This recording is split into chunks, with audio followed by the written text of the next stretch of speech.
नमस्ते बच्चों, आप देख रहे हैं ज्ञानोदय चैनल। पाठ्य पुस्तक गणित मेला पाठ 7 रक्षाबंधन का पार्ट 2। पिछले भाग में हमने संख्याओं को लगातार जोड़कर पहाड़े बनाए, गुणा करना सीखा और लगातार घटाकर भाग करना। इसी तरह से हम 12 का पहाड़ा बना सकते हैं।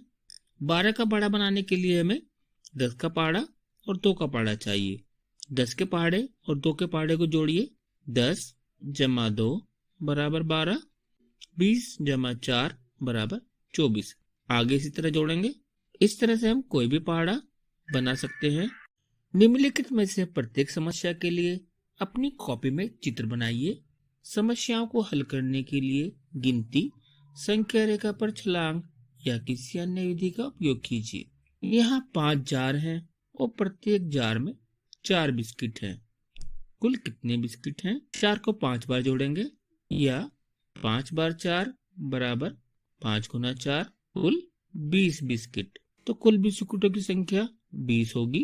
30 बिस्कुट को 5 बच्चों के बीच समान रूप से वितरित किया जाना है। प्रत्येक बच्चे को कितने बिस्कुट मिलेंगे? 30 बिस्कुटों को 5 समूह में बांटेंगे तो एक समूह में 6 बिस्किट, यानी एक बच्चे को 6 बिस्किट मिलेंगे। मैरी के पास 63 समुद्री सीपियां हैं। वह अपने 5 दोस्तों में से प्रत्येक को 7 समुद्री सीपियां देती है। उसके पास कितनी सीपियां बची है? तो सबसे पहले 5 दोस्त हैं, 5 दोस्तों को 7-7 सीपियां देनी है तो 7 के 5 समूह बनाए। 7 के 5 समूह में कितनी सीपियां वितरित हो गई? 35। अब 63 में से 35 को घटाएंगे तो हमारे पास बची 28 सीपियां। निम्नलिखित समस्याओं को हल कीजिए। इन प्रश्नों की सब समस्या बनाने का प्रयास करिए। सबसे पहले इन प्रश्नों को हल करेंगे। 4 गुना 9 तो 4 गुना 9 बराबर 36। अब इसे हम सब समस्या के रूप में कैसे लिखेंगे?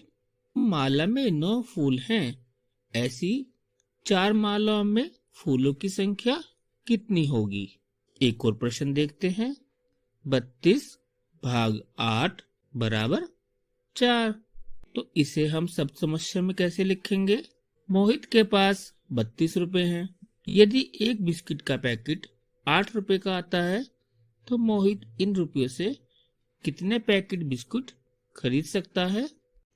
भीम पप्पा से बोला, पप्पा मैं गत्ते का रथ बना रहा हूँ। मुझे रथ के 20 पहियों के लिए तीलियां बनानी है। भीम की मदद कीजिए। भीम को कितनी तीलियों की आवश्यकता होगी? एक पहिए में 5 तीलियां लगती हैं तो 10 पहियों के लिए आवश्यक तीलियां 5 को 10 बार जोड़ेंगे या 10 गुना 5 बराबर 50 तीलियां। और 10 पहियों के लिए आवश्यक तीलियां होंगी 10 गुना 5 बराबर 50।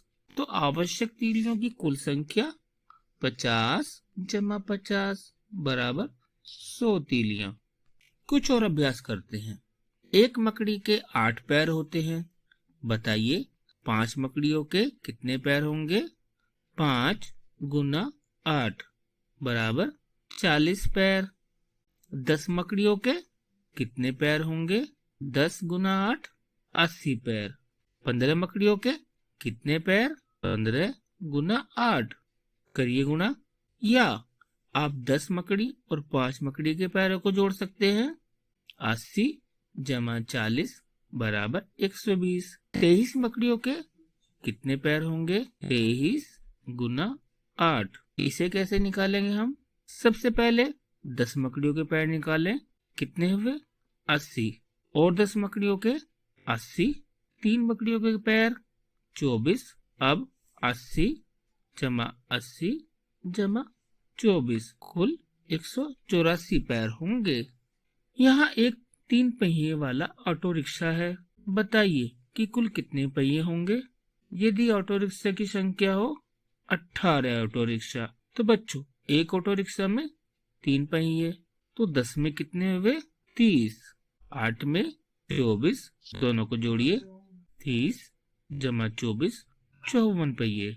यदि 34 ऑटो रिक्शा में पहिए निकालने हो, 10 ऑटो रिक्शा में 30, अगले 10 में 30, उससे अगले 10 में भी 30 और 4 ऑटो रिक्शा में 12 पहिए।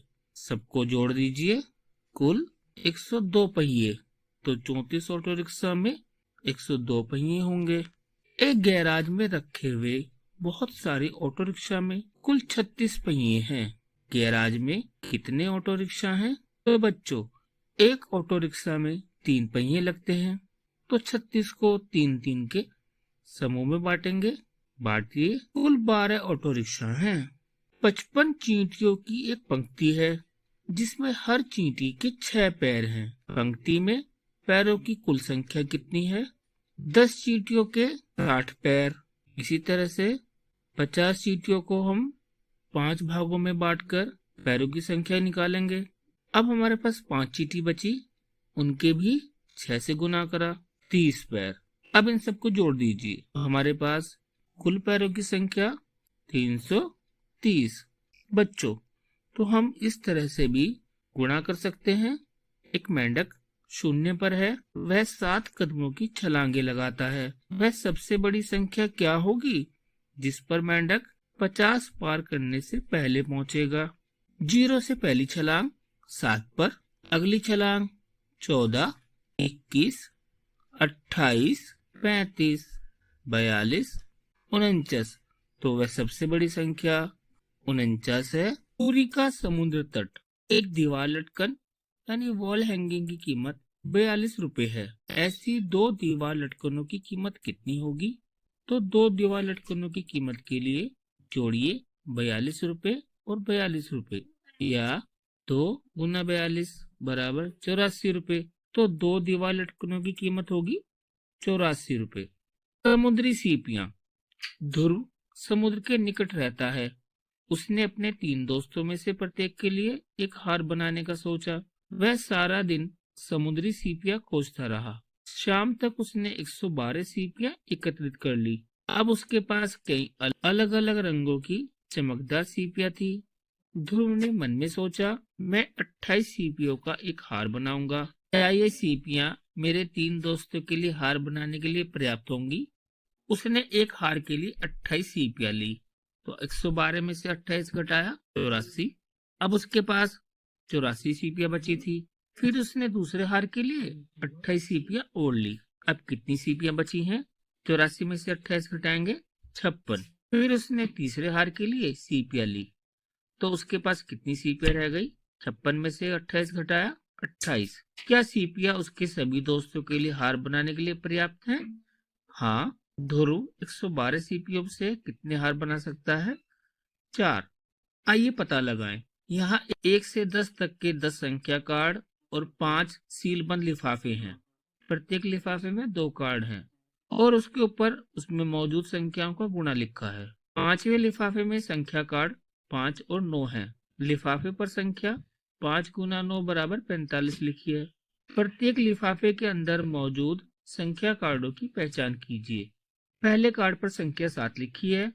कौन कौन से संख्या कार्ड होंगे इसके अंदर? 1 और 7। दूसरे लिफाफे पर संख्या लिखी है 18। तो कौन कौन से कार्ड हो सकते हैं? 2 और 9 का, या 3 और 6 का। तीसरे लिफाफे पर 32, 4 और 8 का कार्ड होगा। चौथा लिफाफा 20, इसमें 4 और 5 या 2 और 10 के संख्या कार्ड हो सकते हैं।